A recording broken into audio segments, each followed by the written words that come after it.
সকল দর্শক বন্ধুদের নমস্কার জানিয়ে আজকে একটা কচুর লতির সাধারণ অথচ অসাধারণ স্বাদের একটা রেসিপি নিয়ে এসেছি। দেখা যাক রেসিপিটি। এখানে প্রায় 1 কেজির কাছে লতি নিয়েছি। লতিটাকে ভালো করে কেটে কুটে আমি ধুয়ে নিয়েছি। লতি লম্বা লম্বা ধরনের হয়। আর একদিন আমি লতি কাটাটাও দেখিয়ে দেবো। লতি কাটা অত্যন্ত সহজ। ডাটা আমরা যেভাবে কাটি সেইভাবেই কিন্তু লতিটা কাটতে হবে। এইভাবে লতিটা নিয়ে নিয়েছি। এখন লতিটা রান্না শুরু করি। অত্যন্ত সহজ পদ্ধতি। হয়তো অনেকেই খাননি, আবার অনেকেই বা খেয়ে থাকবেন। আমার বাড়িতেও কিন্তু আগে খেত না। তো এইভাবে যদি বানান তাহলে ভীষণ সুস্বাদু হয় খেতে।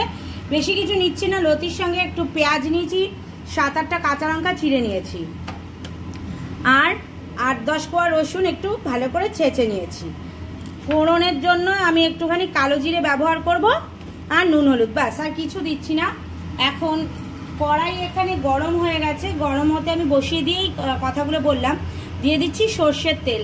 রান্নাটা অবশ্যই সর্ষের তেলে করলেই ভালো হবে, তবে যারা সর্ষের তেলটা পছন্দ করেন না, সাদা তেল অবশ্যই দিয়ে রান্না করতে পারেন। তেলটা একটু গরম হওয়ার অপেক্ষা করছি। তেলটা গরম হতেই ছোট 4 চামচ একটু কালো জিরে ফোড়ন দিলাম। কালো জিরেটা অল্প সময়ের মধ্যেই ভাজা হয়ে যাচ্ছে। তারপরে রসুনটা থেতো করে রেখেছিলাম, সেইটা দিয়ে দেব।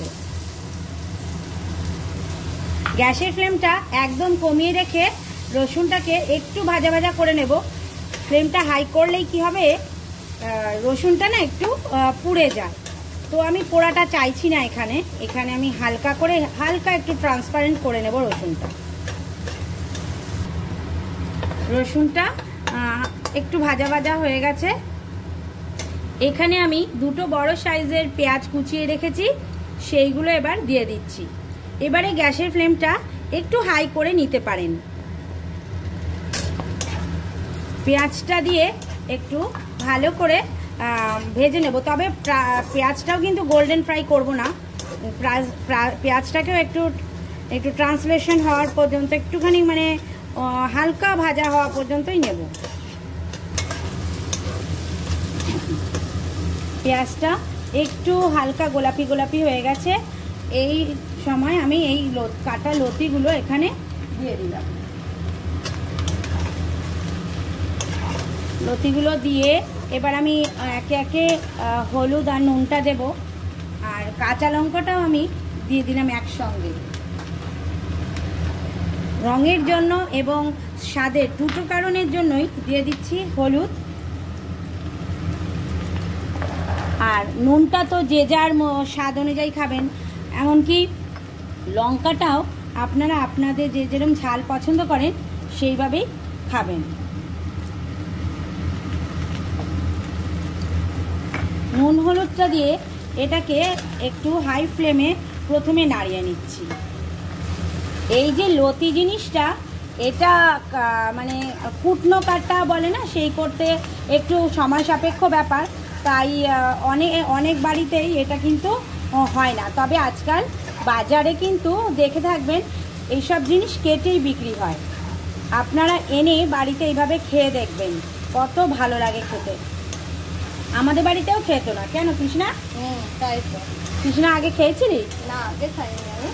কৃষ্ণাও আগে খাইনি। আমি যে বাড়ি বিয়ে হয়েছি তারাও আগে খায়নি। এই লতির প্রচলন আমি এসে করি, তখন সবাই কিন্তু এই এক লতি দিয়েই প্রায় গরম ভাত এক থালা শেষ করে ফেলে। তাই আপনাদের কাছেও রিকোয়েস্ট যে আপনারাও একবার একদম সাধারণ, একদম ঘরোয়া উপকরণ, কিছুই নেই দেখে মনে হচ্ছে এ কী রে বাবা, এতে তো কিছু নেই, কিন্তু এর স্বাদ খেয়ে দেখবেন। ভালো করে হাই ফ্লেমে মিনিট 2 নাড়াবো। নাড়িয়ে তারপর আমি এটাকে একটু ঢেকে ঢেকে রান্না করব। জলের সেরম ব্যবহার করব না।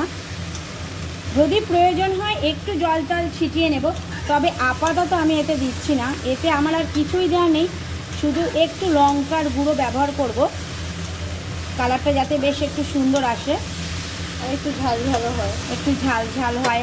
আমরা যদিও ঝাল ঝাল পছন্দ করি। লতি কিন্তু চিংড়ি মাছ দিয়েও ফাটাফাটি একটা দারুণ টেস্টি রেসিপি হয়। কোনো একদিন সেই রেসিপিটাও আপনাদের সঙ্গে শেয়ার করব।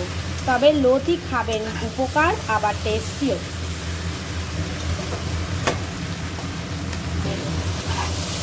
মিনিট 2-3 হাই ফ্লেমে বেশ করে নেড়েছি। এইবারে ফ্লেমটা আমি লো টু মিডিয়ামে করে দেবো। করে দিয়ে এটাকে ঢেকে মিনিট 7-8 মতো রান্না হতে দেবো। কেননা এখনই জল দিচ্ছি না, কেননা এই যে ঢেকে দিচ্ছি এতে করে কি হবে, পেঁয়াজের থেকেও জল ছাড়বে, এমনকি লতিও কিন্তু নুন দেওয়াতে জল ছাড়বে, নিজেদের জলেই কিন্তু সেদ্ধ হয়ে যাবে। তাহলে প্রায় 6-7 মিনিট বাদে আসছি, ঢাকনাটা খুলে আপনাদের দেখাচ্ছি। একটু দেখাবো, তারপরে আমি খুলে নেব। খুললাম।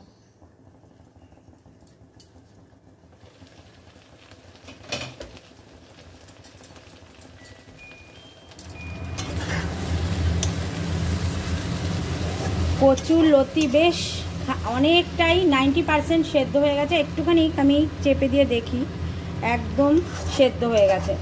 এখন এবারে গ্যাসের ফ্লেমটা এতক্ষণ আমার লো টু মিডিয়াম ছিল, বা আপনারা লোতেও করতে পারেন। এবারে গ্যাসের ফ্লেমটা আমি হাই করে দেবো। হাই করে দিয়ে এখন আমি একটু লঙ্কার গুঁড়ো, শুকনো লঙ্কার, লাল লঙ্কার গুঁড়ো একটু এর উপর ছড়িয়ে দেবো। অনেকের মনেই প্রশ্ন থাকতে পারে, কচুর লতি সেও আবার একটু গরম জলে না ভাপিয়ে একদম সরাসরি রান্না, সেক্ষেত্রে তো গলা চুলকাবে। তবে একদম বিশ্বাস করতে পারেন, একদম চোখ বন্ধ করে এইভাবে কচুর লতি রান্না করবেন, কোনো অসুবিধা হবে না, কোনো ধরনের গলা চুলকাবে না, গ্যাসও বাঁচবে এবং কচুর লতিগুলো বেশ গোটা গোটাও দেখতে পারবেন। কোনোভাবেই গরম জল দিয়ে ভাপাতে হবে না, এতেই কিন্তু কচুরলতি সুন্দর দেখুন কিভাবে সেদ্ধ হয়ে গেছে। আমি গ্যাসের ফ্লেমটা একদম হাই করে দিয়ে এবারে আর ঢাকবো না, সমানে একটুখানি সুন্দর করে একটু ভাজা ভাজা মতন করে নেব। এই আমার কিন্তু কোনো জলই দিলাম না, শুধু পেঁয়াজ আর যে নুন দিয়েছিলাম লতি, তাতে থেকে যে জলটা ছেড়েছিল সেই জলেই কিন্তু দেখলেন তো কি সুন্দরভাবে লতি তৈরি হয়ে গেল।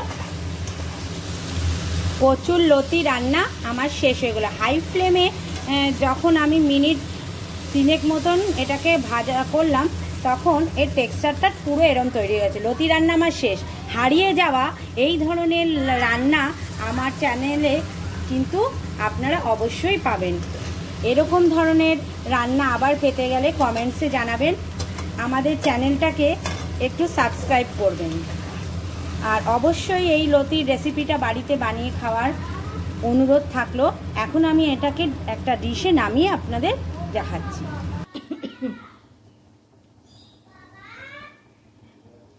যদি লতির রেসিপিটা ভালো লেগে থাকে একটু লাইক আর শেয়ার করার কিন্তু অনুরোধ থাকলো।